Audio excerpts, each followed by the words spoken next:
Pues estupendo, muchas gracias. Es un placer estar aquí y bueno, tener un poco la oportunidad de introducirles en el mundo de la materia condensada blanda. Y bueno, es algo que haré un poco a través de trabajo en mi propio grupo de investigación, con bien miembros anteriores en el grupo o miembros actuales que se encuentran conmigo trabajando, y junto también a trabajo desarrollado con colaboradores con el que he tenido el privilegio de trabajar a lo largo de mi trayectoria científica.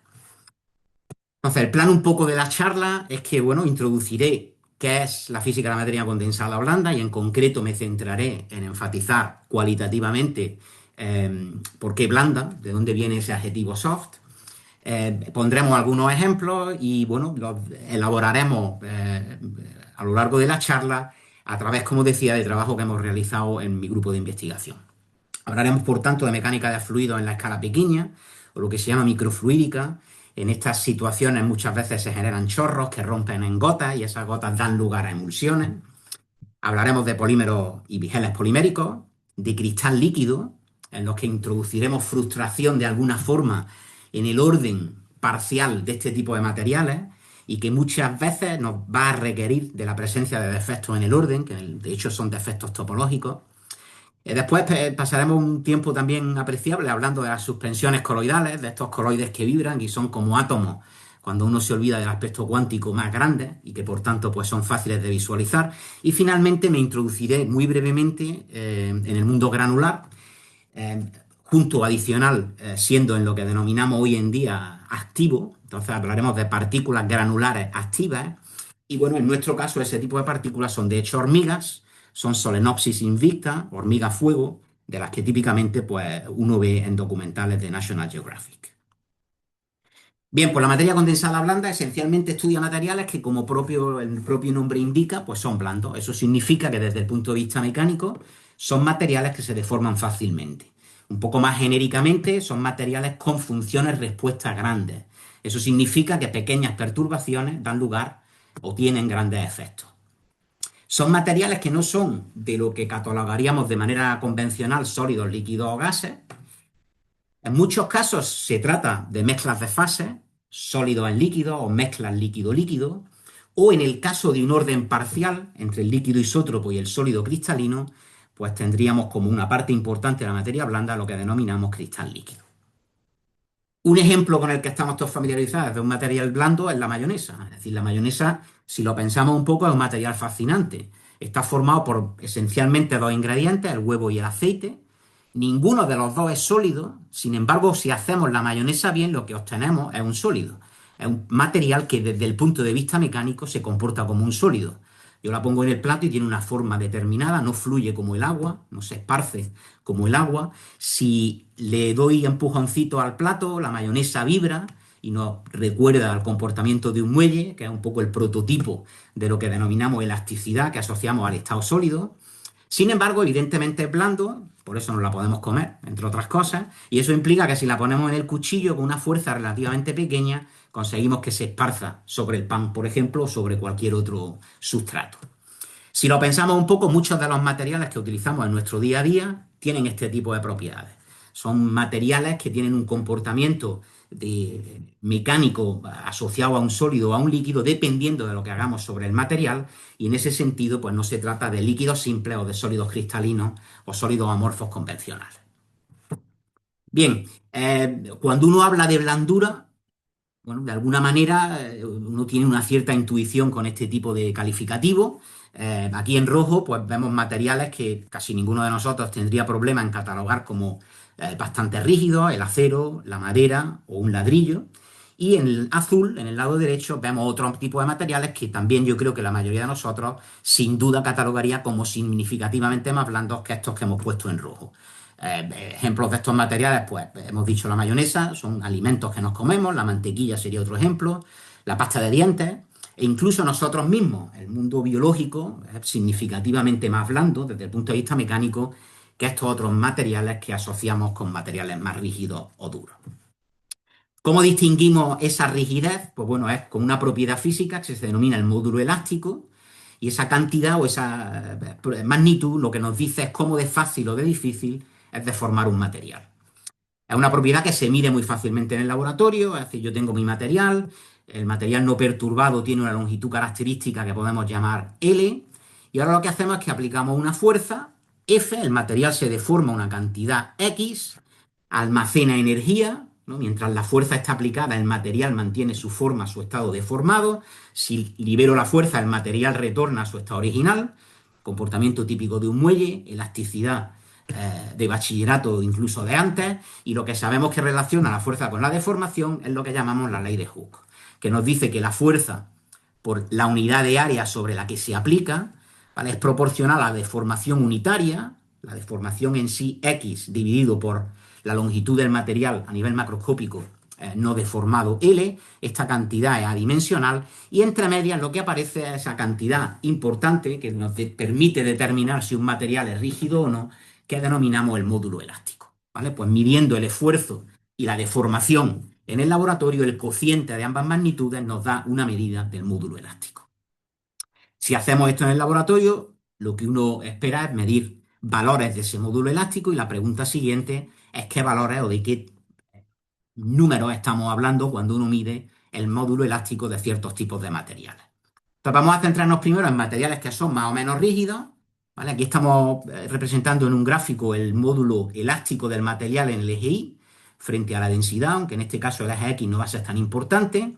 Aparece una lista de materiales de diferente magnitud de módulo elástico. Arriba del todo está el diamante, que no nos sorprende, puesto que sabemos que es bastante rígido. Poco por debajo tenemos aleaciones metálicas, el acero, el cemento, un poco más abajo los plásticos, y en la parte baja de la gráfica, en la zona izquierda, aparece el corcho, que sin duda es bastante más blando que el resto de materiales que hemos mencionado. Pero lo importante de esta gráfica, bajo mi punto de vista, es la unidad del módulo elástico. Esto de nuevo es algo que aprendemos en física, de que estamos en el colegio, es que en física las magnitudes tienen unidad, la unidad del módulo elástico es el pascal, pero aquí lo que aparece es que el valor de este módulo elástico, de este tipo de materiales rígidos, es del orden del gigapascal, más o menos 2 órdenes de magnitud, ¿vale? Un gigapascal es 10 a las 9 pascales, que corresponde con 10 a las 4 atmósferas. Es decir, que para deformar apreciablemente estos materiales necesitamos aplicar fuerzas por unidad de área o esfuerzos del orden de 10.000 veces el peso de la atmósfera encima nuestra. Por lo tanto, son materiales que dentro de que hay un intervalo de rigidez bastante rígido. La siguiente pregunta es, ¿de dónde viene ese valor? Es decir, ¿por qué el valor del módulo elástico de un sólido relativamente rígido, ¿vale?, es el gigapascal? ¿Vale? Y aquí de nuevo pensamos en la unidad del módulo elástico, ¿vale? Hemos dicho que es un pascal, pero desde el punto de vista físico, puesto que X dividido L no tiene unidades, la unidad del módulo elástico es la unidad del esfuerzo, que es una fuerza por unidad de área, pero eso equivale a una densidad de energía, a una energía por unidad de volumen. Entonces, para estimar un valor del módulo elástico necesito acceder o escribir una energía y necesito dividirla por un volumen determinado. Y la pregunta, evidentemente, es qué energía y qué volumen debemos de utilizar para estimar un valor del módulo elástico. En este punto tenemos en mente sólidos rígidos, que son sólidos atómicos o moleculares. Si nos metemos en la materia, en este tipo de materiales, sabemos que está hecho por átomos. Los átomos tienen un tamaño del orden del Angstrom, ¿vale? 10 a la menos 10 metros. Además, sabemos que los átomos interaccionan. Si los átomos están lejos, se atraen, ¿no? Y esta atracción es, de hecho, lo que me permite que el vapor licúe en el líquido, ¿vale? Pero si los átomos los acerco demasiado, lo que ocurre es que se repelen. Hay un punto dulce donde se balancea la repulsión y la atracción, ¿vale? Esa distancia sería R0 en esta gráfica, ¿vale? Y si nos ponemos en esa distancia característica y ponemos los átomos demasiado cerca respecto a R0, la repulsión los aleja, y si alejo los átomos respecto a esa distancia dulce R0, esa atracción hace que los átomos se atraigan. Por tanto, la interacción entre átomos la podemos modelar desde el punto de vista físico como si hubiese un muelle entre los átomos. Nos imaginamos los átomos como pelotillas y pensamos que esa interacción entre átomos está mediada por una presencia, no real, evidentemente, pero en nuestro modelo como si hubiese un muelle entre ellos. Con esta idea podemos ya proponer un modelo microscópico de un sólido atómico, ¿vale? Estaríamos pensando en un modelo en donde tenemos pelotillas conectadas con muelles, y esto de hecho es un modelo que se debe a Einstein. Einstein propuso este modelo de pelotillas con muelles para explicar las propiedades térmicas de un sólido a bajas temperaturas. Evidentemente ahí lo relevante de aquello fue la cuantización del oscilador armónico, ¿vale? Este modelo de pelotillas y muelles también nos permite entender muchos aspectos relacionados con la fricción entre sólidos, ¿vale? Pero adicionalmente, ¿vale? Para completar un poco este modelo, nos falta añadir un ingrediente adicional y es que no se trata de un modelo basado en pelotillas con muelles estáticos, sino que los átomos se mueven en torno a su posición de equilibrio y esto refleja evidentemente la temperatura a la que se encuentra el sólido. ¿Vale? La temperatura a nivel microscópico implica movimiento o vibración de las partículas en el interior del material y eso indica en el caso del modelo que hemos propuesto que estos átomos se mueven respecto a sus posiciones de equilibrio. Bien, con este modelo ya podemos responder a la pregunta que nos hacíamos, ¿qué energía y qué escala espacial, qué volumen debemos de utilizar para obtener una estimación del valor del módulo elástico? Evidentemente la energía, a la vista de lo que hemos dicho, debe ser la energía asociada a la interacción entre los átomos. Para la física atómica sabemos que es la energía del electronvoltio, por lo tanto la energía que vamos a escribir es un electronvoltio. Y en estos sólidos atómicos, el constituyente predominante se trata de átomos o elementos de ese orden, por lo tanto la distancia entre átomos, la distancia interna característica del material, es esencialmente el tamaño de un átomo. Para obtener un volumen lo que tenemos es que elevar eso al cubo. Por lo tanto, lo que haremos es el cociente entre un electronvoltio y un ástron al cubo. Si hacemos esta cuenta tan sencilla, obtenemos algo del orden de magnitud de 10 al cuadrado de 100 gigapascales. Lo que aprendemos con estos cálculos es que cualquier material caracterizado internamente con energías del orden del electronvoltio y con escalas espaciales internas características del orden del tamaño del átomo, necesariamente será un material significativamente duro o significativamente rígido, con un valor elevado del módulo elástico. Bien, podemos hacer un ejercicio similar ahora con este tipo de materiales que denominamos materiales blandos. Y lo primero que hacemos es medir en el laboratorio el valor del módulo elástico de ciertos materiales blandos. Aquí, por ejemplo, hay una lista del módulo elástico, ¿no?, en amarillo, para materiales blandos como son los órganos o ciertos tejidos biológicos. ¿Vale? Hay un intervalo en la magnitud del módulo elástico. En la parte alta de la tabla está el tendón de Aquiles, que no nos sorprende, puesto que tiene que resistir el peso del ser humano. Un poco por debajo está el material que forma las arterias. Más abajo tenemos el pulmón, el riñón, el hígado y en la parte baja de la tabla tampoco nos sorprende que se encuentra la grasa. Pero lo importante de esta tabla es que la unidad ya no es el gigapascal, sino el kilopascal, 10 a la 3 pascales. Por lo tanto, el valor del módulo elástico de estos otros materiales, que claramente son significativamente más blandos, evidentemente es significativamente menor que el gigapascal. La unidad característica, dentro de un intervalo de 1 o 2 órdenes de magnitud, es 1.000.000 de veces menor que el gigapascal. Lo mismo ocurre con los alimentos. Evidentemente han de ser blandos, si no, no lo podríamos comer. Y de nuevo hay un cierto intervalo.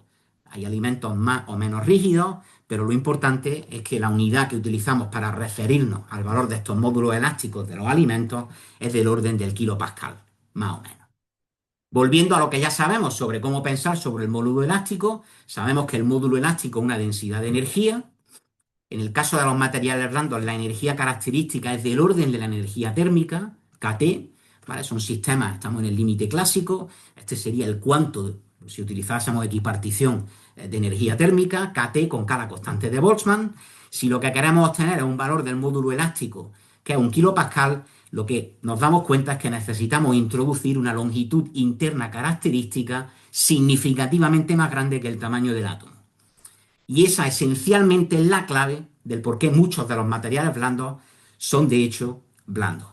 Porque están, aunque estén formados evidentemente en materia y está formada por átomos y moléculas, pero esos átomos y moléculas se reorganizan de manera que la escala interna característica del material es bastante más grande que la dimensión de un átomo. En ese caso, lo que aprendemos es que el material será necesariamente blando. Esto también nos explica por qué las mezclas de fases dan lugar a materiales blandos. Es una manera natural mezclar un sólido dentro de un líquido o hacer una mezcla líquido-líquido de introducir escalas espaciales características más grandes que el tamaño de los átomos o de las moléculas. Bien, en este punto lo que haré es ejemplificar un poco algunos de los materiales concretos que constituyen esto que llamamos la materia blanda. El primero es lo que denominamos emulsiones, o el primero que quiero enfatizar, ¿vale? Esto se trata de mezclas líquido-líquido, son gotas de un líquido en otro líquido inmiscible, ¿vale? Y de hecho la mayonesa es una emulsión en donde tenemos gotas de aceite en huevo, ese es el orden de las gotas de aceite desordenado. Si las gotas de aceite las hiciésemos monodispersas, iguales en tamaño, la emulsión también podría cristalizar, ¿vale? Nuestro trabajo en el ámbito de la emulsión fundamentalmente ha estado centrado en el estudio de ciertos aspectos de algunas de las técnicas que se utilizan para obtener emulsiones. Esas técnicas muchas veces involucran la generación de chorros que rompen en gotas. Y en concreto, en mi grupo hemos realizado trabajo en lo que se denomina microfluídica, en mecánica de fluidos en escalas espaciales pequeñas. ¿Vale? Este número importante adimensional, el número de Reynolds, lo que nos dice es que para escalas pequeñas el flujo de los líquidos, la manera en la que fluyen los líquidos, es laminar y por lo tanto es altamente controlable, y esto nos da mucho control a la hora de fabricar gotas que constituyen eventualmente una emulsión. Y en el uso de esa emulsión como plantilla para otro tipo de partículas. En concreto, hemos utilizado lo que se denomina hoy en día microfluídica capilar, que consiste en ensamblar capilares de vidrio relativamente pequeños, como si se tratase de tuberías. Entonces, una de las configuraciones más sencillas que hemos utilizado consiste en tener un capilar de vidrio exterior con sección transversal cuadrada. Tenemos otro capilar de vidrio cilíndrico, que por tanto tiene sección transversal circular. Este capilar de vidrio cilíndrico lo hemos calentado y lo hemos estirado de manera que generamos un inyector o una punta del tamaño aproximado de 10 micras. Este inyector se encuentra en el centro de las secciones transversales y con este sistema tan sencillo lo que hacemos es inyectar un líquido por el capilar cilíndrico e inyectar un segundo líquido inmiscible con el primero por los huecos que dejan la sección transversal cuadrada respecto a la sección transversal circular. Cuando el líquido sale por el inyector, se encuentra otro líquido que cofluye con él y por eso esta geometría se denomina una geometría de coflujo. En este dispositivo se pueden generar gotas de forma súper controlada. Esta es una manera de hacerlo en un modo que se llama goteo, que nos recuerda cuando abrimos el grifo del lavabo una mititilla, ¿no? Aparece ese goteo que evidentemente queremos que no ocurra para ahorrar agua, ¿vale? Aquí estamos fabricando aproximadamente 10.000 gotas por unidad de segundo, ¿vale? Estos son vídeos hechos con microscopía óptica, con cámaras de alta velocidad. Lo interesante aquí, entre otras cosas, es que si ahora yo aumento la velocidad del líquido exterior, que confluye con el líquido que sale por el inyector, y conseguimos que este número dimensional, un número que se puede calcular asociado también a las propiedades de los líquidos que estamos considerando, se hace de orden unidad, la manera de fabricar gotas cambia. Pasamos de fabricar gotas en este modo goteo a fabricar gotas en este modo en el que se forma un chorro líquido que eventualmente rompe en gotas. La física de esta rotura es diferente a la del goteo. La rotura de este cilindro líquido es por inestabilidades hidrodinámicas, en concreto la inestabilidad de Rayleigh-Plateau. Estas son metodologías controladas con las que fabricar emulsiones, con las que fabricar gotas. Las gotas las podemos hacer todas iguales y al hacerlas todas iguales podemos hacer estudios básicos donde se trabaje con emulsiones. Bien, un segundo ejemplo muy relacionado con la emulsión de material blando son las espumas. Es decir, en este caso, en lugar de tener una gota, lo que tenemos es una burbuja, por lo tanto estamos dispersando burbujas de gas en una fase acuosa, ¿vale? Ejemplo es la espuma de afeitar, que esencialmente es aire, ¿vale? Con un poquito de agua, el jabón, la espuma de jabón, o la espuma que se forma en lo alto de una cerveza. Las espumas tienen muchas propiedades análogas en muchos sentidos a las emulsiones. El tercer material que quiero enfatizar está basado en lo que denominamos polímeros, ¿vale? Los polímeros son secuencias grandes de monómeros, entonces son moléculas alargadas. En su versión más sencilla se trata de curvas largas en 3 dimensiones, son de hecho objetos fractales en su versión más sencilla, tienen dimensión fractal 2 en 3 dimensiones, pero realmente fascinante del polímero es que su comportamiento en gran medida está regido por la entropía, es decir, por el número de configuraciones que el polímero tiene accesible. Eso hace que los polímeros sean entidades esencialmente entrópicas, Cuando yo estiro un polímero, no almaceno energía, lo que se almacena es energía libre. Al estirar el polímero reducimos el número de configuraciones accesibles al polímero y eso hace que la entropía baje. Por lo tanto, almacenamos de alguna forma entropía en valor absoluto, estamos almacenando energía libre. Cuando yo libero el polímero, el sistema retorna a su estado inicial y esto lo hace no porque se devuelve la energía almacenada, sino porque el sistema evoluciona a su estado de máxima entropía. Esto desde el punto de vista físico lo hace objetos especialmente interesantes. Por supuesto, esto es interesante solo para un polímero, podemos tener muchos polímeros, podemos tener líquidos poliméricos o sólidos poliméricos. Y en nuestro caso, el material polimérico que estamos más interesados es lo que se denomina un gel polimérico. A veces se le llama también un elastómero. ¿Vale? En este caso lo que hacemos es que las cadenas de polímero, estas curvas que nos imaginamos en 3 dimensiones, las enlazamos covalentemente unas con otras. Eso lo hacemos en lo que denominamos puntos de entrecruzamiento. El material vive en agua y esencialmente el gel polimérico en gran medida está constituido por agua, pero esta red polimérica que percola a lo largo del material cambia la propiedad del agua y el sistema deja de ser un líquido o comportarse como un líquido para comportarse mecánicamente como un sólido. ¿Vale? Y esto es una prueba de ello, esto es un gel polimérico de estos que les comentaba, es decir, es gel esférico, lo estamos comprimiendo en un aparato que nos permite medir las propiedades mecánicas de los sistemas, un aparato que se llama reómetro. El gel almacena energía libre, como cualquier otro sólido, se comporta elásticamente, aunque el origen de la elasticidad es entrópico, y eventualmente fractura, lo que claramente demuestra que se trata de un sólido. De hecho, las piezas en las que fractura el gel, en gran medida, son difíciles de distinguir cuando uno las mira del vidrio que uno tiene cuando se rompe una ventana. Por lo tanto, estos geles poliméricos, pese a estar constituidos en gran medida por agua, mecánicamente son sólidos y se comportan como tal.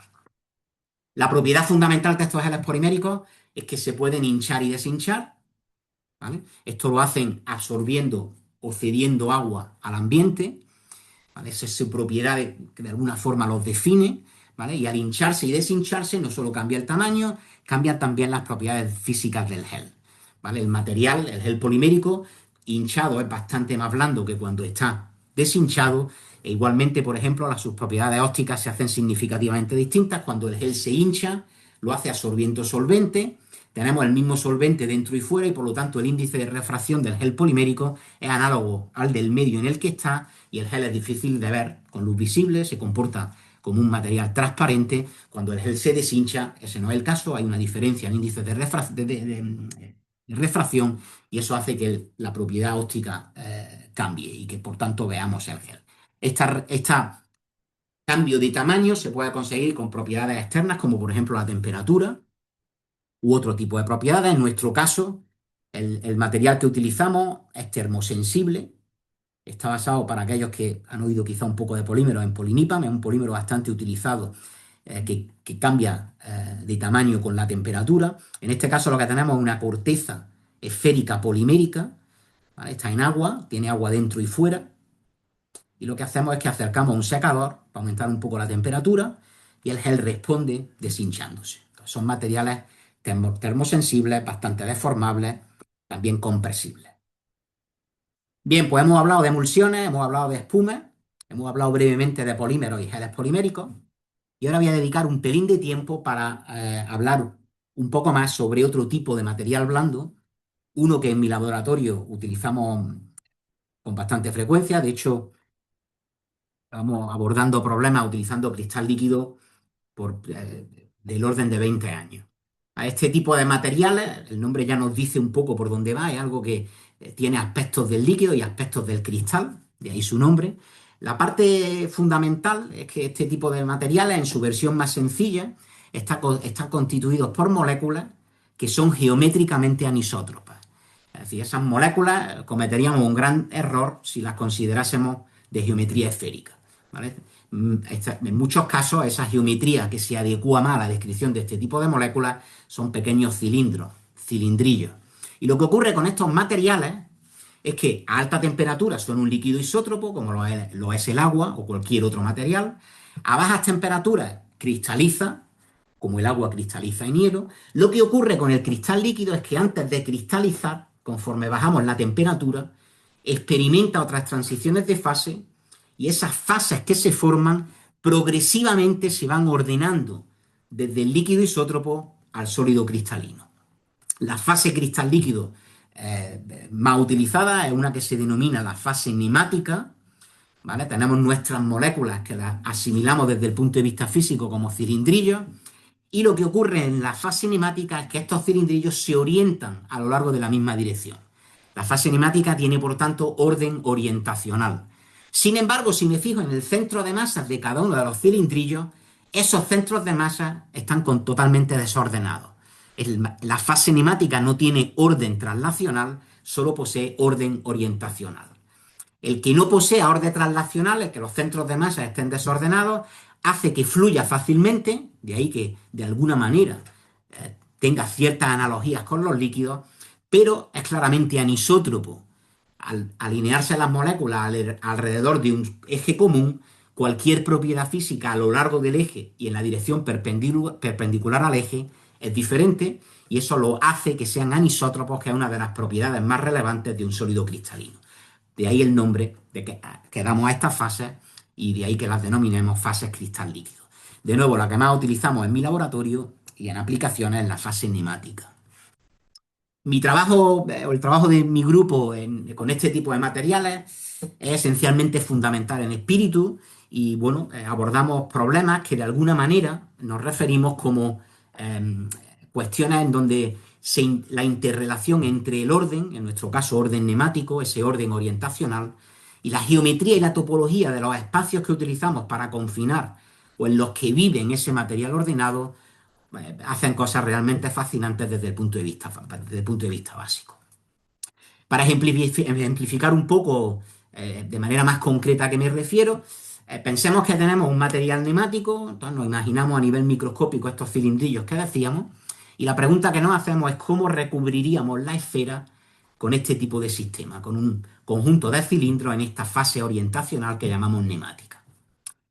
Esta es una manera de hacerlo. Podríamos situar los cilindrillos a lo largo de los meridianos.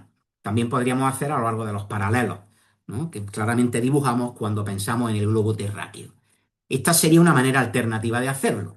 Ordenaríamos los cilindrillos según las costuras de una pelota de béisbol, ¿vale? Estas son dos o tres de las muchas posibilidades que tendríamos de organizar esos cilindros en fase nemática en la superficie de la esfera. Evidentemente, de todas, una minimiza la energía. Ese es el estado fundamental del sistema. Pero en el caso de la esfera, independientemente de cómo nos ordenemos, tendremos puntos, regiones espaciales, en donde el orden orientacional, en donde el orden nemático se pierde. Aparecen defectos en el orden, aparecen singularidades en el orden. En el caso del globo terráqueo, si seguimos el orden nemático a través de los meridianos o los paralelos, los defectos serían el polo norte y el polo sur. En esos dos puntos, la orientación de los cilindrillos no está definida. En el caso de la pelota de béisbol, lo que aparecerían serían cuatro efectos en donde, que curiosamente, geométricamente se localizan en los vértices de un tetraedro. Y esto, de alguna manera, es el tipo de problemáticas que en mi grupo tenemos interés.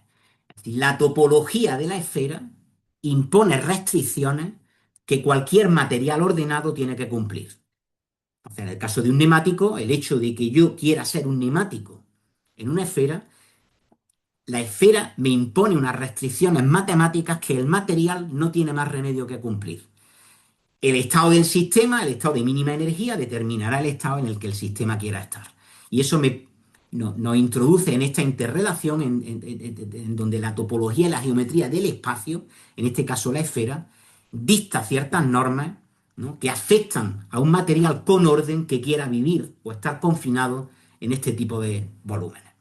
Y en el caso de la esfera en concreto, pero más genéricamente, muchas veces este tipo de ordenamientos requieren de la presencia de defectos. Los defectos aparecen en el ámbito de la física, en multitud de ámbitos, puesto que la noción de orden se puede extender del ámbito real, de orden físico, al espacio recíproco y otro tipo de órdenes dependiendo del sistema con el que estemos lidiando. Por lo tanto, estos problemas de alguna manera son problemas de interés en el ámbito de la física de una manera bastante general. Bien, en el caso del nemático en la esfera, de hecho, el estado fundamental del sistema está predicho desde el año 1992 que debía de consistir en cuatro defectos localizados en los vértices de un tetraedro. Entonces, la pregunta es cómo abordamos esta problemática en el laboratorio y el cómo acabamos haciéndolo es utilizando de nuevo microfluídica capilar. Entonces, volvemos al dispositivo del que hemos hablado antes. Esta es la parte del coflujo. Y ahora lo que hacemos es que añadimos un tercer capilar cilíndrico y a través de los huecos entre la sección circular de este tercer capilar cilíndrico y de la sección cuadrada del capilar exterior, inyectamos un tercer líquido. Ese líquido se enfrenta a los otros dos líquidos que vienen del coflujo. El interior del capilar tercero que hemos introducido es la única salida de todos estos líquidos, por lo tanto este tercer líquido se da la vuelta porque quiere salir, es la única forma de salir del dispositivo y al hacerlo focaliza hidrodinámicamente en los otros dos líquidos. Si esto se hace de manera adecuada, conseguimos generar gotas dentro de otras gotas, en lo que eventualmente daría lugar a lo que denominamos una emulsión doble. En nuestro caso, la segunda gota es nuestro cristal líquido nemático y por tanto en este caso lo que estaríamos generando es una gota de agua dentro de otra gota de nemático, ¿vale? Esto daría lugar a una corteza esférica de nemático y todo inmerso en agua, ¿vale? Si esto lo miramos al microscopio, lo que vemos es que aparecen cuatro, esto en sí explotamos el hecho de que el cristal líquido es anisótropo, la luz linealmente polarizada se depolariza, esto es microscopía óptica en polarización. Sin entrar en demasiados detalles, lo importante aquí es que hay cuatro defectos que de alguna manera esperábamos. ¿Vale? Sin embargo, como la densidad del agua es menor que la densidad del neumático, la gota de agua flota, por lo tanto la corteza esférica es más fina en la parte superior y los defectos se localizan en esa parte de la corteza. Si ahora utilizamos osmosis, introduciendo sal en la gota interior, conseguimos que el agua entre dentro de la gota interior, hinchándola y reduciendo el espesor de la corteza nemática hasta el punto que eventualmente tenemos un nemático en una superficie esférica para la cual esperábamos ver los cuatro defectos organizados en los vértices de un tetraedro. Esta osmosis es lo que experimentamos cuando vamos a la playa, nadamos en el mar, nos solemos deshidratar, puesto que fuera hay sal y la sal no entra en nuestro cuerpo, lo que ocurre es que el agua de nuestro cuerpo sale para diluir la concentración salina eh, del agua exterior. En este caso estamos haciendo lo mismo, estamos aplicando esa misma idea y efectivamente, eventualmente, cuando la corteza se hace suficientemente fina, los defectos se localizan en los vértices de un tetraedro, confirmando esta predicción teórica aproximadamente 2 décadas después de que fuese realizada. Pero no solo vemos estructuras con 4 defectos, también vemos estructuras con 3 defectos o estructuras con 2 defectos. De estas tres, 2 de ellas son metaestables, una de ellas es el que realmente minimiza la energía globalmente, pero independientemente de eso, lo importante es que todas estas estructuras tienen que, de alguna manera, estar de acuerdo con la restricción topológica que impone la esfera por el hecho de que el nemático reside entre esferas. Matemáticamente eso es el teorema de Poincaré-Hopf y lo que nos ocurre es que cuando sumemos el winding number asociado a estas singularidades, nos tiene que salir siempre 2. 4 por 1/2 es 2, por puesto que aquí esa característica del defecto tiene un valor 1/2, en este caso tiene un valor 1, 2 por 1 es 2 y en este caso 2 por 1/2 es 1, más 1 es 2. Por lo tanto, esto ejemplifica que aunque pueda tener diferentes posibilidades, al final todas ellas tienen que cumplir con esta restricción topológica que impone el espacio en el que vive o entre el que vive el material ordenado, en este caso nuestro cristal líquido. Y si pensamos en cambiar la topología del espacio, lo natural es pensar en toroides. Son sistemas con un asa, son superficies topológicamente diferentes a la esfera. Evidentemente, si uno quiere hacer un líquido toroidal o una gota toroidal, a priori no parece algo trivial, no llueven gotas toroidales, las gotas que llueven, lo que asociamos geométricamente a cualquier eh, entidad finita líquida es la esfera, eso es por una propiedad que se llama la tensión superficial, que tiende a minimizar el área para un volumen dado, la forma que hace eso es la esfera, y por eso la generación o la obtención de gotas toroidales a priori no es un problema trivial. Sin embargo, en el laboratorio lo conseguimos hacer de una manera increíblemente sencilla. Volvemos a explotar esta idea del coflujo que ya hemos mencionado en un par de ocasiones. En este caso lo que tenemos es una fase exterior, un líquido, en una cubeta, y lo que hacemos es que tenemos una aguja por la que vamos a inyectar un líquido inmiscible. Esa aguja se encuentra sumergida en el líquido dentro de la cubeta. Lo que vamos a hacer es rotar el líquido de la cubeta mientras inyectamos. Ese número adimensional que determina si goteo o forma un chorro es tal que formamos un chorro. El flujo es flujo viscoso y por lo tanto el chorro sigue las líneas de corriente, se curva y eventualmente, si lo hacemos suficientemente rápido, se cierra sobre sí mismo generando una gota toroidal.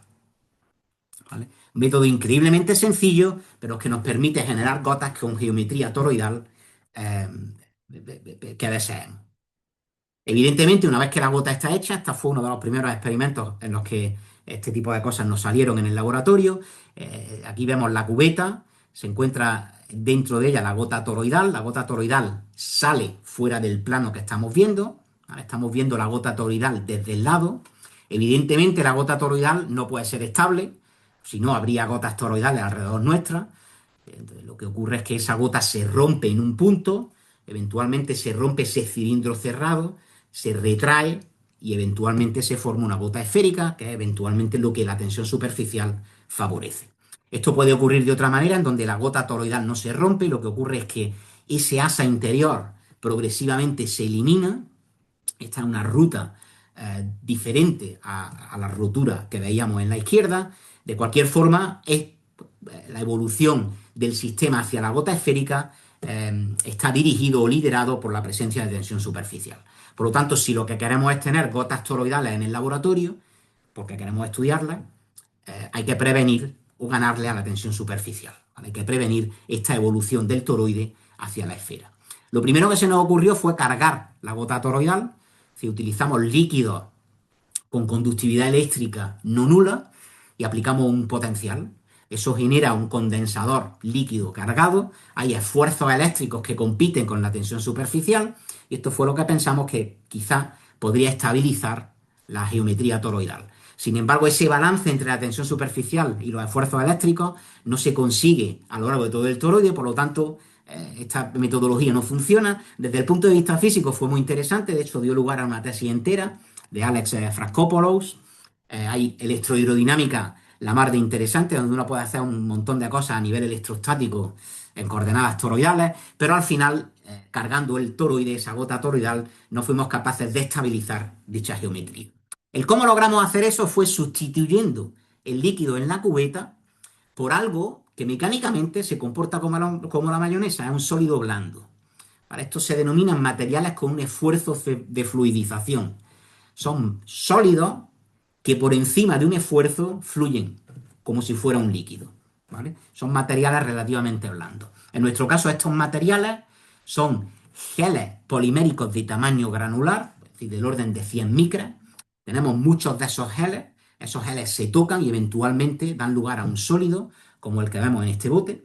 ¿Vale? La superficie libre no es horizontal, como uno esperaría para un líquido, ni es suave, como también esperaría como consecuencia de la tensión superficial. Esto denota que el material es efectivamente un sólido. Otra propiedad importante es que es transparente y eso nos permite ver a través del sólido. Utilizando este material en la cubeta, cuando rotamos el material alrededor del inyector, los esfuerzos son suficientemente grandes que el medio exterior se fluidiza y funciona como un líquido. Eso nos permite dibujar nuestra gota toroidal, pero eventualmente cuando paramos la rotación, la elasticidad del material exterior le gana a los esfuerzos de tensión superficial y estabilizan la forma. Esto es una de esas gotas toroidales que conseguimos hacer de las primeras en el laboratorio. Incluso la deformamos y la elasticidad del medio exterior retiene la forma.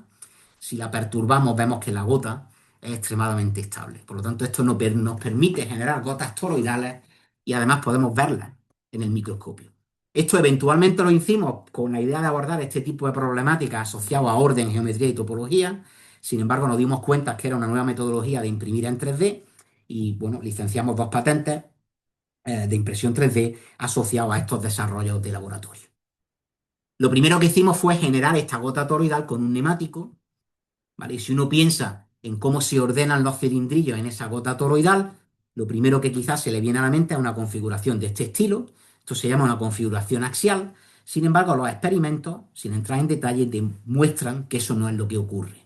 Lo que ocurre es que los cilindrillos espontáneamente adquieren una cierta quiralidad, ¿vale? Esto se caracteriza con lo que se llama un double twist, ¿vale? Y esto de nuevo ejemplifica cómo las propiedades geométricas y topológicas del espacio que confina el material ordenado, el neumático, pues puede tener consecuencias que desde el punto de vista físico pues son de interés. Más recientemente estamos trabajando en el laboratorio con neumáticos que denominamos activos. Para estos neumáticos activos los hemos puesto en la superficie de un toroide, con idea de explorar este tipo de problemática a la que he hecho referencia con anterioridad. El adjetivo activo aquí lo que nos indica es que el sistema se le saca del equilibrio como consecuencia de un input de energía a nivel local. ¿Vale? La materia activa en muchos ámbitos está alrededor nuestra, es decir, si nos olvidamos del aspecto biológico de un pez o de un pájaro o de una hormiga, ambos o todos son partículas activas, partículas que se mueven como consecuencia del consumo de energía interior, de energía química. El movimiento de este tipo de partículas no refleja la temperatura del material, como hemos comentado al principio, que es el caso en materiales convencionales. Este tipo de sistemas de muchas partículas activas hoy en día denominamos materia activa. También hay materiales sintéticos que pueden ser excitados globalmente desde fuera. Estos son un conjunto de granos que se ponen en vibración aplicando un movimiento armónico al sustrato en el que se encuentran. También podemos diseñar partículas en el laboratorio que de alguna manera se mueven como consecuencia de campos eléctricos externos y que en su conjunto forman parte de lo que hoy denominamos materia activa. En nuestro caso, recientemente, estamos estudiando este tipo de actividad con sistemas neumáticos.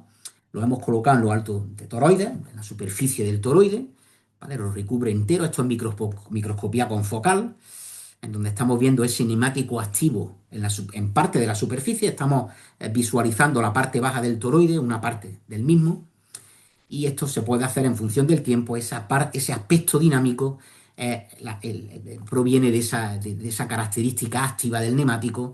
El sistema está fuera del equilibrio, hay aspectos interesantes de física fuera del equilibrio, y bueno, exploramos cómo los defectos que aparecen en el neumático activo se acoplan con la curvatura del toroide.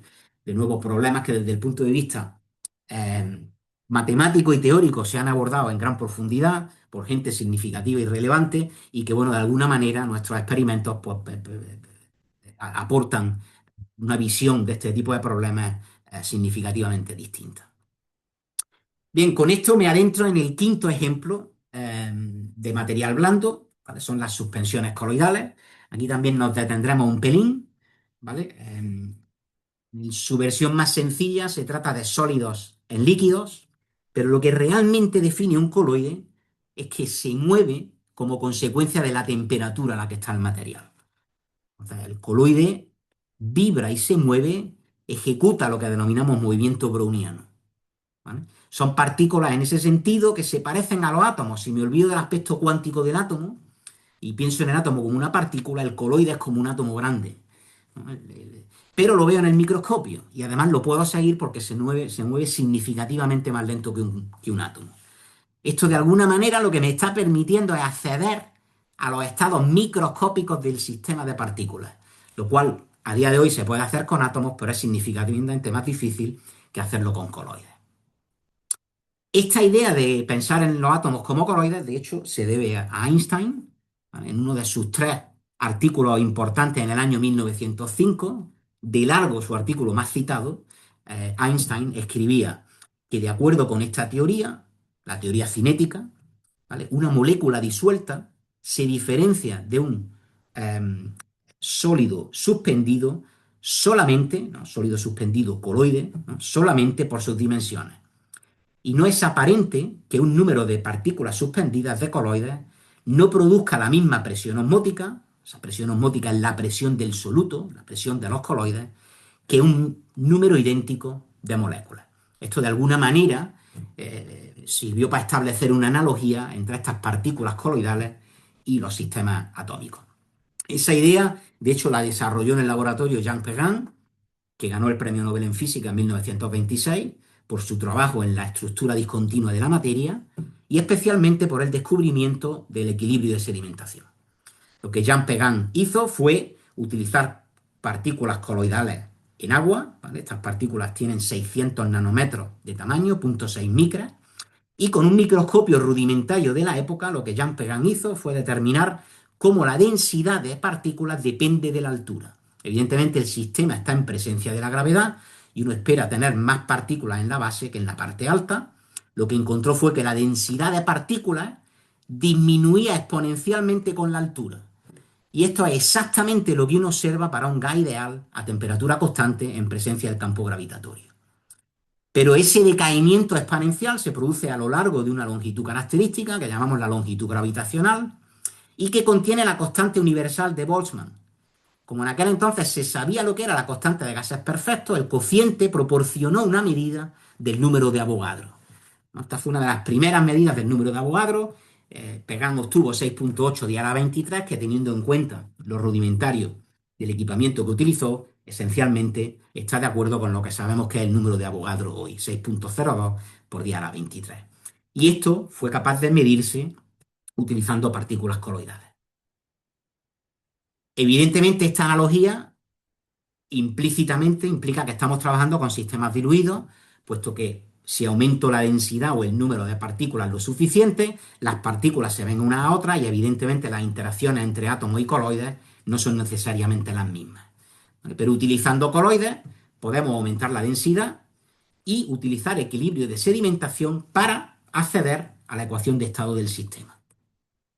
La idea es sencilla, es que tenemos una suspensión coloidal en presencia del campo gravitatorio a una densidad global, la que sea, relativamente alta, ¿vale? Para un gradiente de densidad, el sistema está en equilibrio mecánico, eso me indica que hay equilibrio hidrostático, como a veces se le llama, en donde la fuerza por unidad de volumen debido al campo gravitatorio se balancea con los gradientes de presión. Si mido la densidad en función de la altura, puedo obtener la presión a cada altura teniendo en cuenta el peso del material que tengo encima mía. Eso me permite relacionar la presión con la densidad y si lo hago a diferentes temperaturas, tenemos la ecuación de estado del sistema de partículas coloidales. La idea inicial, cuando este tipo de cosas se llevaron a cabo, fue utilizar esta metodología para obtener la ecuación de estado de lo que llamamos un sistema de esferas duras. Estos son partículas esféricas que esencialmente son no interaccionantes, solamente excluyen el volumen una de la otra. Cuando las esferas se tocan, aparece una repulsión infinita que garantiza que el volumen de una esfera no lo ocupa la otra. Salvo eso, son sistemas no interaccionantes. Lo que ocurría es que en aquel entonces se sabía o se había desarrollado la mecánica estadística, puesto que hay muchos de los cálculos se pueden hacer analíticamente para un sistema de esferas duras. Sin embargo, los átomos no interaccionan como esferas duras, pero se fue capaz de sintetizar en el laboratorio partículas coloidales que interaccionan con un potencial esencialmente idéntico a aquel asociado a esferas duras. En este caso se utilizaron estos coloides, se utilizó el equilibrio de sedimentación para medir la densidad en función de la altura, n partido por v. Si multiplicamos por el volumen del coloide, esto nos da una variable que es importante, que se llama la fracción de volumen, es el volumen ocupado por las esferas relativo al volumen total accesible. Y lo que se vio es que al aumentar la profundidad aparecía una fase líquida en donde la presión aumentaba con la fracción de volumen o con la densidad. A alturas menores, profundidades mayores, el sistema cristalizaba y se observaban cristales coloidales en donde de nuevo la presión aumenta con la fracción de volumen. Los puntos que vemos son los valores experimentales obtenidos, las líneas son las predicciones teóricas que uno espera para la ecuación de estado de esferas duras. Vemos, por tanto, que el acuerdo es extraordinario. Estos cristales son cristales coloidales y, de hecho, si los mirásemos con luz visible, los vemos. Presentan difracción de Bragg, de la que estudiamos en estado sólido, típicamente con sólidos atómicos y utilizando rayos X. En este caso, la longitud característica asociada al cristal, la constante de red de esos cristales, son comparables a la longitud de onda en la zona visible del espectro electromagnético y, por tanto, lo que vemos es con luz visible difracción de Bragg en acción. ¿vale? La misma que en sólidos atómicos, pero en el caso de cristales coloidales. Esta iridiscencia es precisamente este tipo de difracción de Bragg. Evidentemente, entre el cristal y el líquido hay una transición de fase, hay una transición de fase de primer orden, en donde entre ciertos valores de densidad coexisten el líquido con el cristal, y esto nos indica cómo podemos utilizar los coloides para estudiar aspectos que se manifiestan en sistemas atómicos y moleculares. Pero no solo podemos estudiar aspectos de equilibrio, como aspectos asociados a cristalización, sino que el líquido coloidal se puede superenfriar para eventualmente formar lo que denominamos un vidrio o un glass. Estos son sólidos amorfos, son materiales desordenados como el líquido, pero que tienen un módulo elástico a baja frecuencia. El uso de coloides para estudiar la transición vítrea, este problema de la transición vítrea es uno de los problemas abiertos aún hoy en día en la física de la materia condensada. El uso de coloides para su estudio abre de alguna manera una ventana diferente respecto a los estudios tradicionales en el que se estudian sistemas atómicos o moleculares. Por supuesto, el coloide lo estamos sintetizando, los ingenieros químicos y los químicos son capaces de sintetizar coloides con propiedades increíblemente variables, entre ellas se pueden cambiar la forma en la que interaccionan las partículas y podemos utilizar este tipo de sistemas para estudiar su comportamiento fásico y aprender sobre el comportamiento y las fases que estos materiales adoptan en función, bueno, de las condiciones a las que los sometemos. En mi grupo tenemos especial interés en el uso de coloides para tratar de elucidar el papel que juega el hecho de que el coloide no sea un sólido rígido, sino que tenga una cierta deformabilidad o compresibilidad. En nuestro caso lo que utilizamos son geles poliméricos coloidales o microgeles, y el coloide, en lugar de ser una partícula rígida convencional, es en sí un gel polimérico. Y en algunos de los casos es un gel polimérico basado en este polímero que ya hemos mencionado, polinipan, que es termosensible. Esto me permite cambiar la temperatura y cambiar el tamaño de las partículas. Y lo que este cambio de tamaño con la temperatura nos indica es que se trata de partículas blandas altamente compresibles. Fácil que cambien su volumen. Y este aspecto de la compresibilidad realmente importa. Es decir, lo vamos a ejemplificar con, por ejemplo, mezclas binarias. Es decir, vamos a tener en mente un conjunto de partículas pequeñas, un conjunto mayoritario, las vamos a poner en situación en donde esas partículas pequeñas quieran cristalizar y vamos a tener algunas partículas más grandes. ¿Vale? Lo que de manera natural uno espera es que esas partículas grandes introduzcan un defecto puntual en la red cristalina de las partículas pequeñas. Esto pasa en sistemas atómicos y moleculares, al igual que en la mayoría de sistemas coloidales. De hecho, si hay un número suficientemente elevado de estas partículas grandes, podemos incluso prevenir la cristalización de las partículas pequeñas. Esto lo ejemplificó Bragg, el hijo del famoso Bragg asociado a la difracción de Bragg. Estas son imágenes tomadas de las Feynman Lectures y esto, como decía, lo ejemplificó Bragg utilizando burbujas. Un estudio utilizando burbujas para ejemplificar muchos de los defectos que se observan en estado sólido en sistemas atómicos. En este caso hay un conjunto de burbujas pequeñas y una burbuja grande y lo que vemos es un poco lo que mencionábamos, lo que creemos ocurre en sistemas atómicos y moleculares, y es que esa partícula mayor introduce distorsión en el cristal de las burbujas menores. Pero si esto lo hacemos con partículas compresibles de gel polimérico, aparece un efecto completamente inesperado. Lo que vemos es que la partícula grande no introduce un defecto puntual. Lo que ocurre es que la partícula grande se deshincha, cambia de volumen y participa de la red cristalina que forman las partículas pequeñas. Pero si cabe, lo más sorprendente es que si nos fijamos en el movimiento de las partículas en el cristal, incluida la grande, ¿vale? Y vemos sus trayectorias, estas son estas nubes rojas que vemos, es la vibración de las partículas alrededor de su punto de red.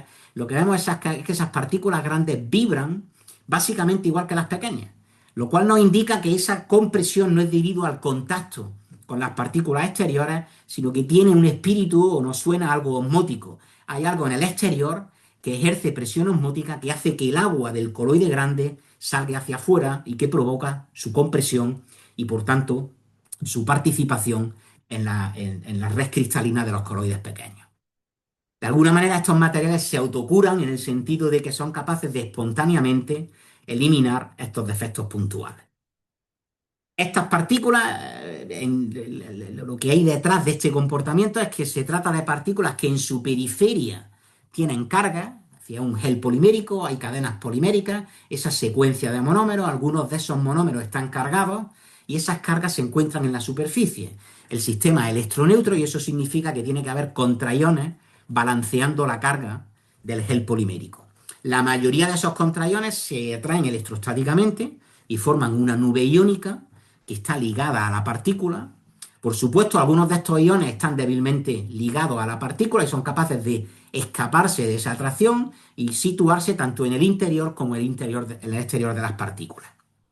Pero en una condición donde tengo un número pequeño de partículas, esos iones ligados a la partícula constituyen grados de libertad internos, por lo tanto no contribuyen a la presión del sistema. ¿Vale? Los iones que se escapan dentro y fuera realmente no establecen una diferencia de presión dentro y fuera y por lo tanto el gel permanece o mantiene su integridad. Sin embargo, cuando aumento la densidad de estos geles poliméricos con esas cargas y esas nubes iónicas se solapan unas con otras y por cuestiones entrópicas el contraión se deslocaliza y lo hace porque tiene más volumen accesible. Al deslocalizarse ya no pertenecen a una partícula concreta, no son grados internos de libertad, contribuyen a la presión y esa presión, debido a la deslocalización de estos iones, es lo que creemos que consigue deshinchar a la partícula grande. Recientemente hemos hecho estudios de dispersión de neutrones utilizando técnicas de variación de contraste en donde hemos sido capaces de ver directamente esta nube iónica, que en ciertos contextos a veces se le llama doble capa eléctrica, ¿vale? Cualitativamente algo de ese estilo. Y aún más recientemente lo que hemos hecho es utilizar este tipo de partículas, las hemos cristalizado y lo que hemos estudiado es los aspectos vibracionales de estos cristales. ¿Vale? La manera que tiene el cristal de vibrar refleja la manera en que las partículas interaccionan y, bueno, la presencia de esos contraiones que se deslocalizan, pues de alguna manera se espera que afecten a este tipo de interacción y que por tanto cambien la manera o afecten a los modos vibracionales del cristal. En este caso utilizamos geles coloidales poliméricos con un núcleo fluorescente. Esto es uno de los primeros experimentos donde ya empezamos a dar con la tecla. Es decir, eventualmente tenemos experimentos mejores, ¿vale? Utilizamos microscopía confocal y esto nos permite escanear el sistema coloidal relativamente rápido en 3 dimensiones y localizar las partículas del cristal. Tenemos, por lo tanto, un snapshot de un estado vibracional microscópico del cristal. Este es un ejemplo de eso, en donde hemos localizado esas partículas que se encuentran dentro del cristal.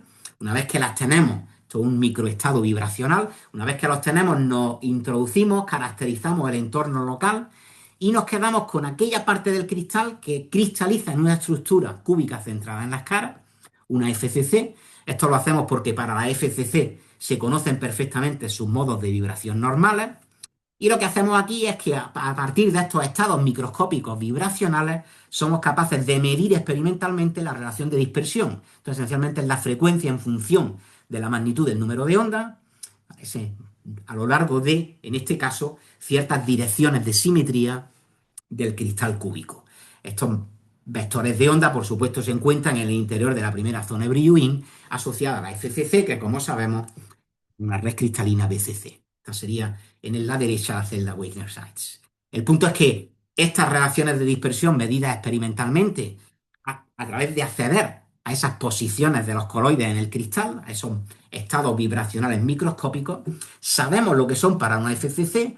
Evidentemente, la forma de vibración depende de esas interacciones. Esas interacciones nos acordamos que las podemos pensar como si hubiera un muelle entre las partículas.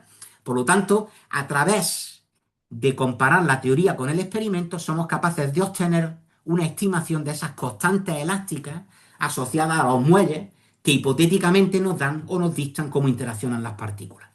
Para una FCC hay una relación entre estas constantes elásticas que cuando la fuerza de interacción entre las partículas es central y a dos cuerpos vale igual a 1, lo que vemos es que en nuestros cristales de microgeles, donde tenemos este mar de contraiones que se deslocalizan debido a la entropía, ese parámetro es del orden de 0,3, es significativamente menor que 1, lo que nos indica que las interacciones son no centrales y son interacciones a muchos cuerpos, y esto de alguna manera creemos que es evidencia adicional de la existencia de este mar de contraiones que se deslocalizan, que contribuyen en la presión, que consiguen deshinchar ciertas partículas y que, bueno, cambian cualitativamente la manera en la que interaccionan las partículas. Esa interacción es central a concentraciones bajas, pero a densidades altas. Y en concreto, en el caso del cristal, pues, bueno, son interacciones que no podemos describir como interacciones a dos cuerpos o de carácter central. Bien, pues con esto estamos muy cerca de terminar y voy a introducirme muy brevemente en el mundo granular. Es decir, si tenemos nuestros coloides, que son partículas grandes sujetas a movimiento browniano, y hacemos que el tamaño sea significativamente más grande, eventualmente esa vibración térmica desaparece, deja de ser importante. En física decimos que ya tenemos un grano, esos granos pueden vivir en agua, pueden vivir en aire, y el conjunto de granos constituye lo que llamamos la materia granular o un medio granular. Evidentemente el medio granular es blando, tiene funciones de respuesta grandes, es fácil de deformar, pero a diferencia de mucho de lo que hemos hablado antes, se trata de sistemas donde no hay temperatura, es decir, no hay un movimiento asociado a la temperatura. Por lo tanto, son sistemas atérmicos. Y esto desde el punto de vista físico, pues, no tiene cierto interés. En nuestro caso, vamos a ejemplificar algo asociado a partículas granulares, por lo tanto de tamaño significativamente más grande que un coloide, cientos de micras, milímetros o incluso más, y los vamos a activar, vamos a tener granos activos, ¿vale? Y esos granos activos en nuestro experimento son hormigas, Solenopsis invicta, hormigas fuego. Y aquí pues tenemos un conjunto de este sistema, de este material activo. Está en un vaso, hay mucho blanco en el vaso porque son polvos de talco, si no las hormigas se escaparían. El movimiento que vemos no tiene nada que ver con la temperatura, tiene que ver con que la hormiga consume energía química para moverse. Vemos que efectivamente es un material activo, lo podríamos catalogar como un material, es un conjunto de partículas, tiene cierta cohesión. Y si hiciésemos lo que hace Mike Tenenbaum aquí, lo que sentiríamos es que el material se comporta mecánicamente como el siliputi, es decir, es un material viscoelástico. Y eso fue un poco nuestro interés inicial en este tipo de sistemas, en explorar las propiedades mecánicas del sistema. Entonces modificamos el reómetro con el que medimos este tipo de propiedades para poder hacer experimentos con hormigas. Y una vez hecho eso, cuantificamos ese tipo de propiedades con idea de saber qué ingredientes nuevos trae el hecho de que el material está fuera del equilibrio y se trata de un material activo. Más recientemente hemos realizado experimentos con columnas granulares, que son modelos de laboratorio sencillos de un silo, ¿vale? Y hemos hecho experimentos con estas partículas activas, con las hormigas, para de nuevo entender qué ingredientes nuevos trae la actividad en relación con las columnas granulares convencionales. Hemos hecho experimentos con hormigas en dos dimensiones, donde la gravedad es perpendicular a lo que vemos. Hemos cuantificado el movimiento de las hormigas, la dinámica que tienen, hay interacciones sociales que hemos sido capaces de describir en términos de atracciones efectivas. Y hemos también realizado experimentos con columnas bidimensionales de hormigas. En este caso lo que tenemos son dos planos paralelos uno al otro, con las hormigas confinadas en uno de los lados, y la celda, una vez construida, tiene una forma rectangular, la ponemos de manera vertical, por lo tanto las hormigas se encuentran abajo y la gravedad apunta en la dirección vertical. Esto es uno de estos experimentos en donde las hormigas se encuentran abajo, están a alta densidad, lo que vemos es que las hormigas por sí solas se expanden. Importante remarcar que no hay rozamiento con las paredes, por lo tanto las hormigas no están andando sobre las paredes, es literalmente una expansión. Es como si un gas se expandiese contra un pistón, en este caso el pistón, el papel del pistón lo juega la gravedad. Las hormigas que se empujan unas con otras se están desplazando unas respecto a la otra, esto da lugar a esta expansión. Y lo que vemos es que una vez que la columna se ha expandido, eventualmente aparece algo cerca de la base que se propaga hacia arriba. Lo que vemos son ondas de hormigas. Este experimento muestra algunas de estas ondas. Este es uno de los primeros experimentos en donde vimos este tipo de ondas. Las hormigas no andan sobre la pared, por lo tanto se trata de ondas de actividad. Lo más parecido en mi mente es cuando uno hace la ola en un estadio de fútbol.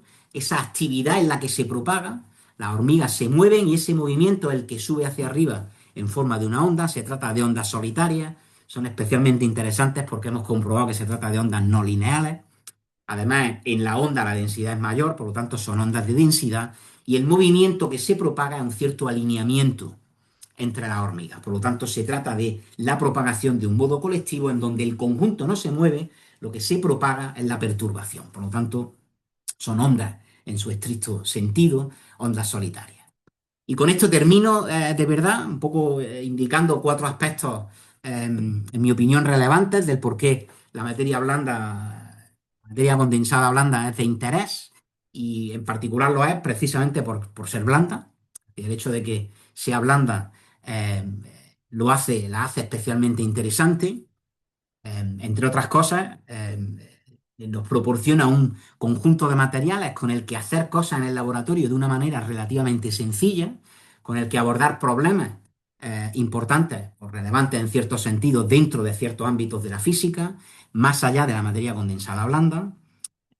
Ser blando, evidentemente, la puedo llevar a la región no lineal fácilmente, por lo tanto, hay un sinfín de aspectos asociados a física no lineal que uno puede explorar utilizando materiales blandos. Son sistemas de muchas partículas, de conexiones con materia condensada clásica más tradicional, así como con la mecánica estadística.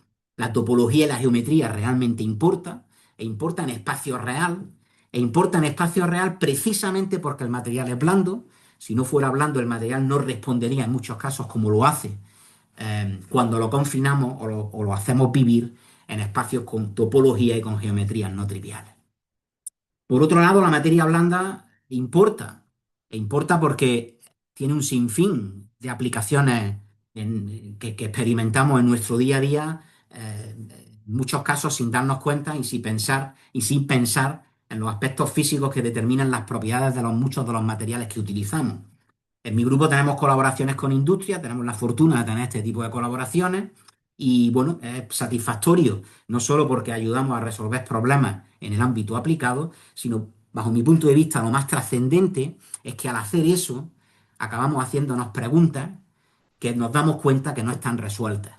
Por lo tanto, esta colaboración con la industria es una fuente de inspiración que nos acaba introduciendo en problemáticas que no estaríamos abordando si no estuviéramos trabajando con la industria. Al ser preguntas no resueltas, eventualmente somos capaces de decir algo, publicamos algunos artículos y esto nos permite hacer ciencia eh, que de alguna manera está motivada por el uso aplicado de este tipo de materiales en aplicaciones en nuestro entorno.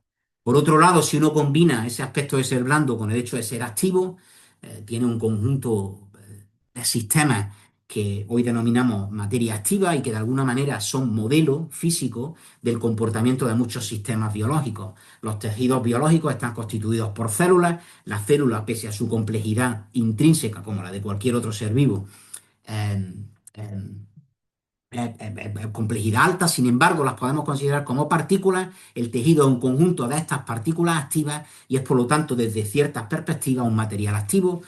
Por tanto, la física de la materia activa y de la materia condensada blanda en muchos casos y a día de hoy cada vez más, pues tiene algo que aportar en el estudio de algunos sistemas biológicos.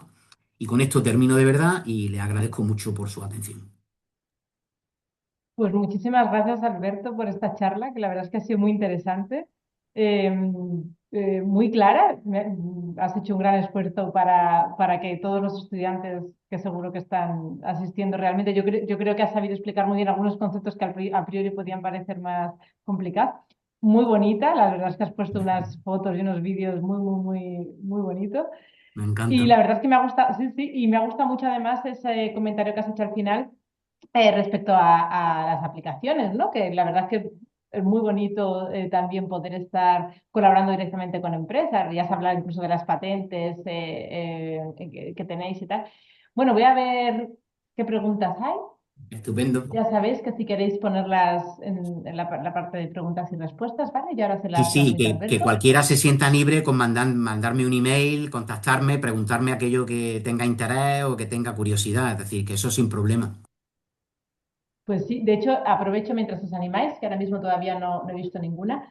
Si os animáis, para aquellos, eso, que nos os acudáis tanto a nuestras charlas, sabed que si os habéis perdido esta charla o alguna de las anteriores, las tenemos todas recogidas en el canal de YouTube de Universo Jefes, ¿vale? Ahí las tenéis todas. Muy Bueno, bien. mientras la gente se anima, te puedo preguntar, de esas patentes, ¿tú sabes en qué cosas se están aplicando ahora mismo? ¿De qué tipo para qué tipo Bueno, de impresión, de qué cosas? fundamentalmente para materiales biológicos. Es decir, claro, esto ha evolucionado significativamente cuando nosotros empezamos a desarrollar estas cosas en el laboratorio. Ahora, claro, hay una variedad increíble de técnicas de impresión 3D, pero en aquel entonces, de alguna manera, las técnicas que existían se basaban en la optimización de la tinta. Es decir, yo imprimo en 3D con una tinta específica que es la que me da el que me vende la impresora 3D. Esa tinta está estudiada para que en ciertas condiciones pues, sea capaz de fluir y que sea capaz de retener su forma en otras, bien por polimerización o por alguna otra cuestión. Entonces, una de las primeras cosas que nos dimos cuenta es que había poca versatilidad en el uso de las tintas. Es decir, yo quiero imprimir una Torre Eiffel, pero no de ese polímero, lo quiero imprimir de algo que yo quiera. Y esto pues no era posible. ¿Vale? Y en concreto esto se exacerbaba cuando uno piensa desde el punto de vista biológico. Si uno quiere imprimir un tejido con una forma, claro, la tinta convencional no se puede usar porque se te mueren las células. Entonces hay un proceso de optimización increíble. Entonces una de las novedades de las tecnologías, de las metodologías que desarrollamos es que desacoplaba las propiedades de la tinta del hecho de poder imprimir en 3D. Porque lo que utilizabas como soporte era el material este con esfuerzo de fluidización exterior. Y eso de alguna manera, pues bueno, dio lugar a que a las patentes y de hecho las licenció una empresa, Lubrizol, en Estados Unidos, eh, bueno, con utilidades en el mundo un poco bio. Qué interesante. La verdad es que sí, sí que es muy interesante. Mira, tenemos una pregunta. Miguel Ángel Sánchez Granero pregunta, ¿cuál sería el equivalente al movimiento browniano para partículas coloidales en un líquido si la temperatura del líquido va cambiando? Y pregunta también si hay algún sistema físico en el que esto pasa. Bueno, las suspensiones coloidales en sí. Es decir, yo puedo cambiar la temperatura del solvente, el líquido en el que se encuentran las partículas. Eso lo podemos pensar desde el punto de vista termodinámico como una reserva de calor. Entonces yo le cambio la temperatura y el coloide se equilibra a esa temperatura. Y lo que esa temperatura me indica es que me muevo más o menos rápido. Entonces, aumentando la temperatura, T aumenta, KT aumenta y por lo tanto el movimiento, la energía cinética a nivel microscópico aumenta. Por lo tanto, eso, bueno, de hecho, lo pones de manifiesto cambiando la temperatura propiamente del solvente, que es la temperatura a la que se equilibra el coloide. No sé, Miguel Ángel, bueno, si esto responde, yo creo que sí, pero si tienes dudas todavía, pues no tengas reparo en seguir preguntando. ¿Alguien más se anima? Es verdad que se nos ha hecho un pelín tarde, pero tendríamos tiempo para alguna pregunta más. No sé si me ha hecho mucha gracia, claro, que empiezas hablando de la mayonesa y de las Eh, emulsiones, que además justamente ahora está en todas las cosas así de alta cocina, realmente se trabaja un montón con eso, ¿no? Entonces te quería sí, sí. preguntar si has tenido también alguna incursión en ese mundo desde un punto de vista científico. Pues mira, curiosamente sí. Es decir, en mi periodo en Estados Unidos desarrollamos un evento que lo llamamos Squishy Physics y lo hacíamos los sábados y lo que hacíamos era traer a un chef de prestigio mundial y invitábamos a dos físicos de la materia condensada blanda que hablaban mientras el chef hacía demostraciones asociados a aspectos en muchos casos, cocina de esta molecular. Y bueno, efectivamente es increíble. Realmente este tipo de personas eh, hacen desde su punto de vista, hacen magia. Al final esto es física. Lo que pasa es que a veces no es evidente, pero hacen que cosas que no ocurren, ocurran. Es decir, por ejemplo, pues alguno de estos chefs se pregunta, bueno, Ferran Adrià sería un ejemplo. Es decir, ¿cómo consigo que se mezcle el aceite con el agua? Y cada uno dice, si es que no se mezclan. Es decir, es que esto, pues, que no se mezclan. Pero ¿cómo consigo que se mezclen? Entonces, de manera, se inventan una manera en donde de alguna manera consigo tener el aceite de alguna manera disperso dentro del agua. Entonces hacen virguería y efectivamente hay un montón de problemáticas que te surgen que realmente, en muchos casos, cuando las piensas, las experimentas en tu día a día, pero esa cotidianidad hace Cotidiano, que, sí. hace un poco que no las pensemos, ¿no? Y cuando las piensas Mm. en sí, pues realmente es interesante. La mayonesa misma está formada por dos líquidos y sin embargo, realmente desde el punto de vista mecánico es un sólido. Y de hecho, bueno, es un sólido precisamente porque está hecha por líquidos. Almacena energía en la deformación respecto a la forma esférica de las gotas de aceite. Por eso hay que hacerla con cuidado, porque está haciendo gotas, cuando uno mueve la mayonesa o la bate, está proporcionando energía mecánica que hace que se formen las gotas, estás creando área. Crear área cuesta energía porque hay tensión superficial. Y el punto es que ahora tengo suficientes gotas, de manera que ya no puedo ser esférica. Para caber en el volumen me tengo que deformar. Pero eso me permite almacenar energía en las interfaces. ¿Por qué? Porque en el fondo lo que quiero es minimizar el área. Y es como, ese es el equivalente a la compresión del muelle. Estoy deformando la gota y eso me permite almacenar energía precisamente porque hay tensión superficial. Por lo tanto, la mayonesa es sólida precisamente porque está formada por líquidos. ¿No? No es solo es sólida pese a que haya líquidos, sino que el propio hecho de que los líquidos sean deformables es lo que permite que la mayonesa sea un sólido. Entonces, yo creo que esto, bueno, en lo que nos comemos hay un sinfín de ejemplos de este estilo que realmente es súper interesante. Y esta interacción con los chefs, la verdad es que siempre pues, resultó una cosa bastante enriquecedora. Ya me imagino, sí. Tenemos otra pregunta más. ¿Por qué no se había observado ósmosis en los coloides hasta ahora? Le pregunta Juan Burgos Gonzalo. Y dice si es que sí que se había observado, pero o que era tan débil que no se podía observar. Sí, bueno, esto de los geles poliménicos pues, se ha observado constantemente. Lo que nos pasó a nosotros es que cuando vimos este tipo de observaciones en donde estas partículas grandes se comprimían para formar parte de la red cristalina de las partículas pequeñas, pues en ningún momento pensamos en estos efectos osmóticos, aunque bueno, nos fuimos un poco a ellos por el hecho de que el movimiento respecto a la posición de equilibrio de esas partículas grandes era significativamente más grande. Pero esto de osmosis se conoce, se sabe desde hace bastante tiempo y se entiende perfectamente. Es la presión debido al absoluto, hay conexiones con el potencial químico del solvente, que es la parte de la mezcla que fluye. Lo que sí que fuimos capaces de, bueno, pensar en esas cargas y en un mecanismo en el que esas cargas que pertenecen a la partícula, porque se atraen con ella, se deslocalizan cuando la densidad de partículas es suficientemente grande. Entonces eso fue realmente un poco el salto que nos permitió de alguna manera entender lo que estaba pasando y el porqué de estos comportamientos tan especialmente interesantes que se salen de lo que uno ve en materiales más convencionales. Muy bien, pues me parece que Miguel Ángel se había quedado con una duda sobre el movimiento preguñado. Si es corta, lo hacemos, ¿vale? Porque ya nos tenemos que ir viendo, que es, vuelve a preguntar eso, que en qué se convertiría ese movimiento, que si está caracterizado, ¿cómo sería ese movimiento? No sé Sí, si... es un movimiento aleatorio, en el fondo lo podrías caracterizar como un movimiento difusivo. Ese movimiento difusivo en tres dimensiones daría lugar a una trayectoria, una curva que es fractal y tendría dimensión fractal 2 en 3D. Pero esencialmente es un movimiento difusivo al final. Es decir, lo que ocurre es que el aspecto balístico debido a las colisiones de las moléculas de agua con el coloide deja de tener importancia y eso de alguna manera se promedia en un movimiento que asociamos a la difusión. Entonces, lo que realmente podrías medir si lo haces esto en el microscopio es un coeficiente de difusión y cómo ese coeficiente de difusión depende de la temperatura. Muy bien, pues ahora sí yo creo, ya no hay más preguntas y de todas maneras Alberto ya nos ha dicho que si tenéis más dudas, pues que Sin estará duda. encantado de responder. Sí. Y bueno, muchísimas gracias a todos por asistir y nos vemos en la próxima charla. Que tengáis Estupendo. buena tarde. Hasta Muy bien. luego. Gracias a todos.